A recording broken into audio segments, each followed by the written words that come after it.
Welcome to Human Services Stories, Management, Customer, and Staff Voices. I'm Clinton Lewis, and I'm glad you're here. This show is about the people behind the work, the managers, staff, customers, and communities who care, support, and help one another move forward.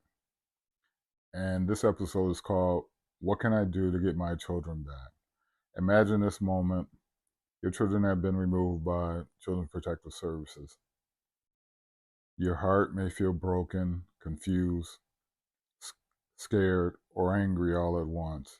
You may be asking, what can I do to get my children back? Who can help me? What services and resources am I supposed to receive? What's going to happen next?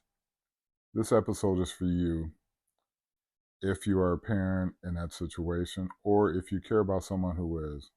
We're going to talk about what you can do, who can stand with you, and how to keep loving your children through the process. Remember, your feelings are real. First, it's important to name this.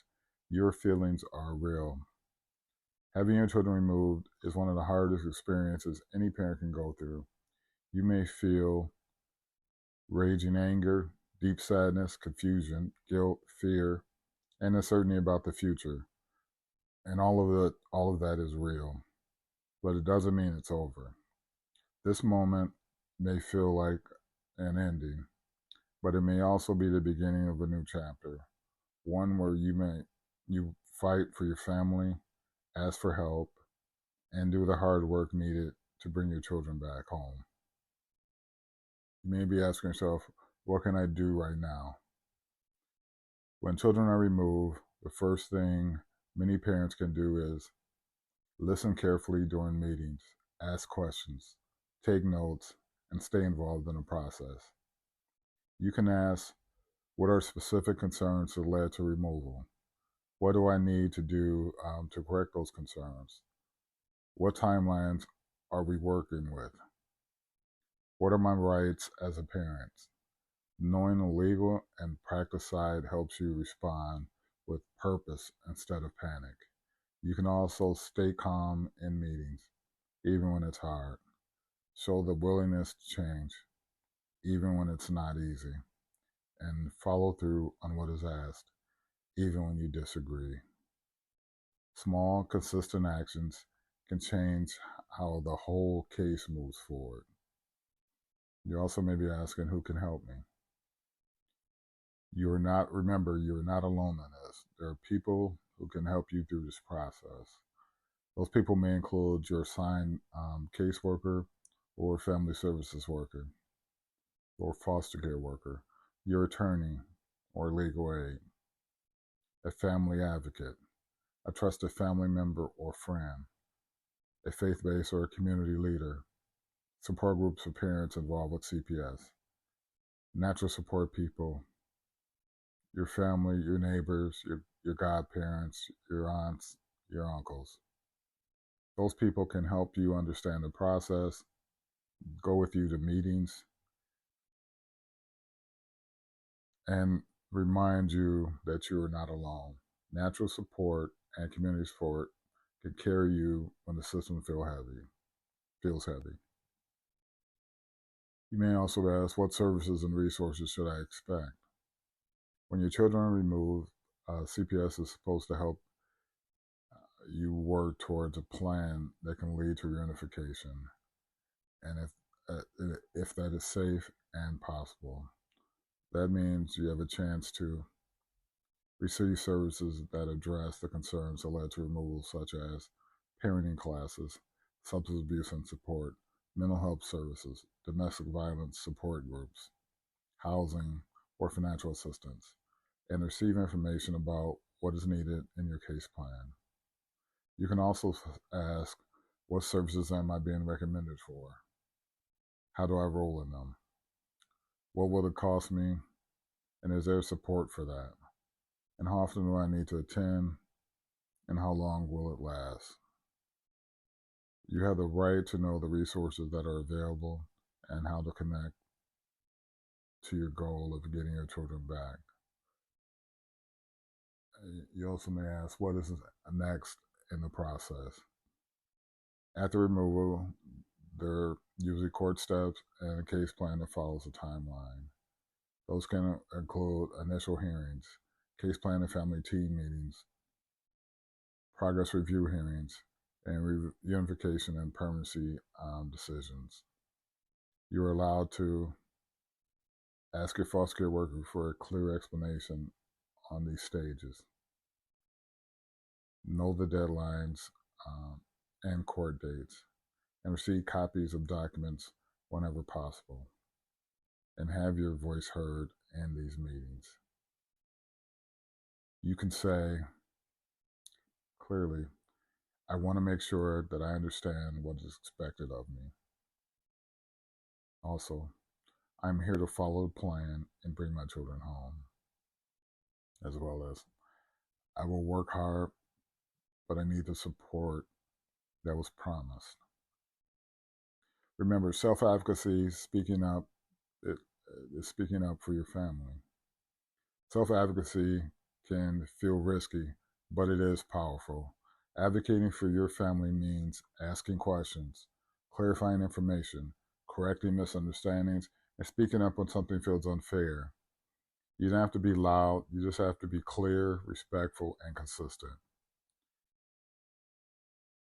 You can ask things like, can you explain that again in a way that I can understand? Or, I want to make sure that I'm doing what's needed to be done.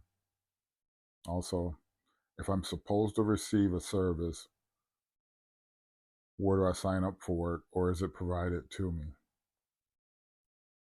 Your voice is part of your power. Remember, you're not just a person in a case, you are a parent who wants your children back. Importance of natural support and community support.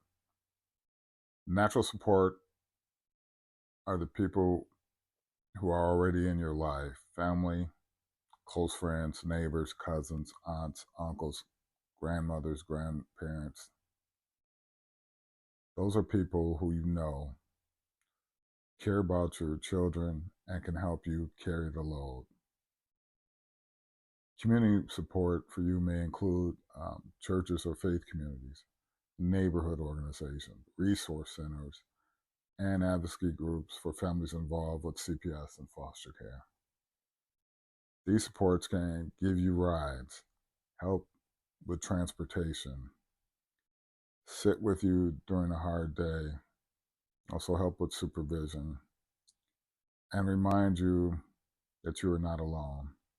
You do not have to bear this journey by yourself. Remember, perseverance is a key. Keep moving forward.